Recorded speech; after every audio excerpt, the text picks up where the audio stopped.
Voice of Ammonia စီစဉ်မှာပြန်လည်ကြိုဆိုလိုက်ပါတယ်။ယနေ့မှာတော့ Contract Staffing Service တွင် Team Lead အဖြစ်တာဝန်ယူလုပ်ဆောင်နေတဲ့မတ်အီတန်ကီခိုင်ရဲ့စကားသံကိုတင်ဆက်ပေးသွားမှာဖြစ်ပါတယ်။မင်္ဂလာပါ။ကျွန်မနာမည်မတ်အီတန်ကီခိုင်ဖြစ်ပါတယ်။ Ammo Consulting မြန်မာရဲ့ Contract Staffing Service Department မှာ HR Executive အနေနဲ့တာဝန်ယူထမ်းဆောင်လျက်ရှိပါတယ်။ဝန်ထမ်းတယောက်အလုပ်ဝင်နေကနေအလုပ်ထွက်သည့်အထိအစမှအဆုံးတာဝန်ယူပေးရသည်မှာကျမတို့ Contract Staffing Service ရဲ့အဓိကလုပ်ငန်းဆောင်တာဖြစ်ပါတယ်။ Contract Staffing Service မှာပါဝင်တဲ့အဓိကတာဝန်တစ်ခုဖြစ်တဲ့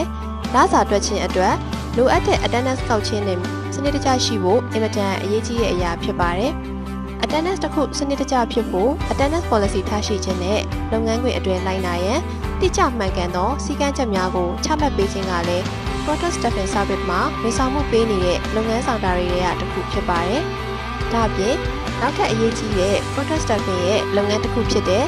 လူမှုဖူလုံရေးဥပဒေနဲ့အကျုံးဝင်ခံစားခွင့်များနဲ့ပတ်သက်ပြီးအကျိုးခံစားခွင့်များလျှောက်ထားခြင်းတို့ကိုလည်း Contract Staffing Service မှာထည့်သွင်းလုပ်ဆောင်ပေးနေပါရဲ့ရှင်။လူချင်းမင်းတို့ရဲ့စီးပွားရေးလုပ်ငန်းများကို Professional Working Area တစ်ခုအဖြစ်ဖန်တီးခြင်းမှာက